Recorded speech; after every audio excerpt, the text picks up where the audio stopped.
Bismillahirrahmanirrahim. I'm Dr. Mohibullah Wazir, and the topic is the humerus bone.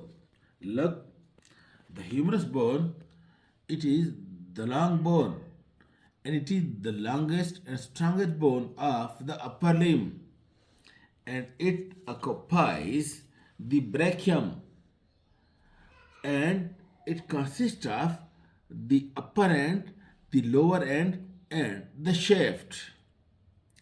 The upper end of the humerus, it consists of number one, half a spherical head, and this half a spherical head covered by hyaline cartilage, it articulate with the glenite fossa of the scapula to form the glenohumeral ligament, the glenohumeral joint or shoulder joint. And the part of the humerus just just inferior to the head, this is slightly constricted, and this is called as neck of the humerus and called as anatomical neck of the humerus. And this anatomical neck of the humerus, it gives attachment to the capsule of the hip joint. And note the point that over here lies the tendon of long head of the biceps. That's why the capsule coming from over here being attached to this anatomical neck, it is not attached to this part of the anatomical neck, but it passes over the tendon of the biceps and gets attached between the two tubercle, where over here is being called as transtubercular ligament.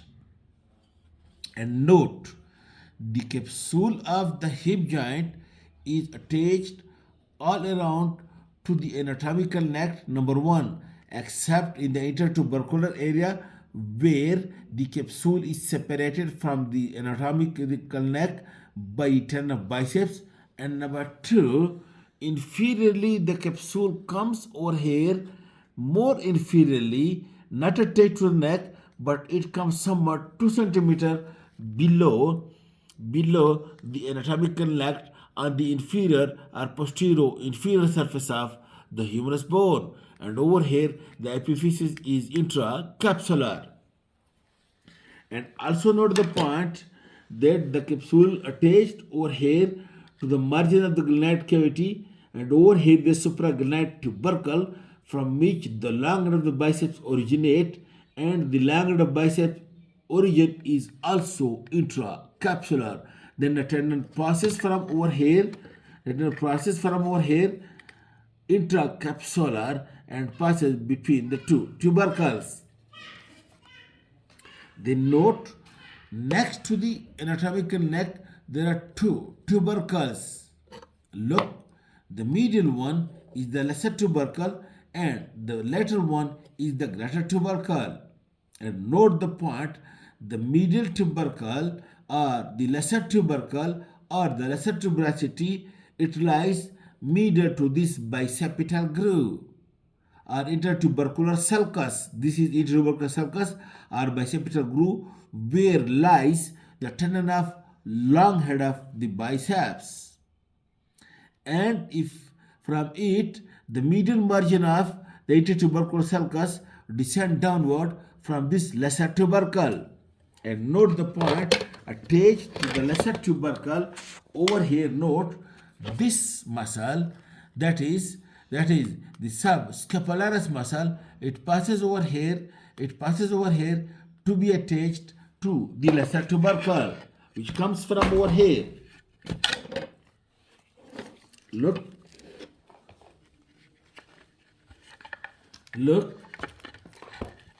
this muscle which comes from this fossa and gets attached over here, subscapularis muscle attached to this lesser tubercle. And then the lateral tubercle is the greater tubercle or greater tuberosity, and it make the lateral margin of the bicipital groove and descend downward is the lateral margin of bicipital groove. And on the anterior surface, no muscle is attached to the greater tubercle. But note one point over here. On the upper surface of the greater tubercle, there are three foci. Look, one is this one is this one, and one is this one. Superior facet, middle facet, and inferior facet. And to these three facets on the superior part of the greater tubercle are being attached. Look, to the upper facet is attached the supraspinatus. To the middle facet is attached the infraspinatus. And to the lowermost facet over here is attached the teres minor.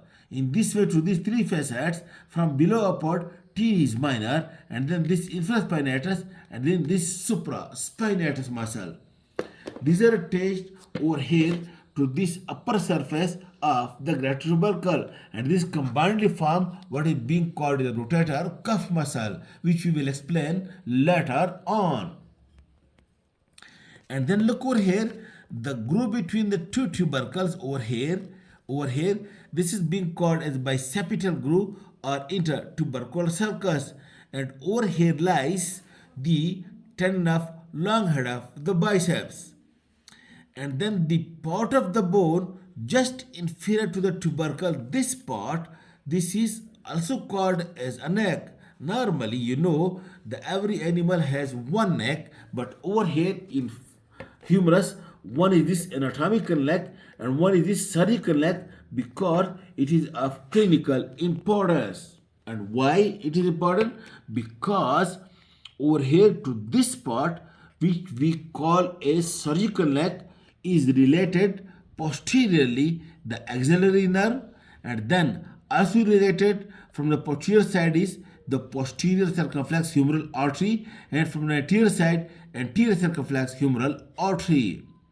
And in old age, the fracture of the surgical neck of the humerus is common, and if it gets fractured, the axillary nerve is a danger.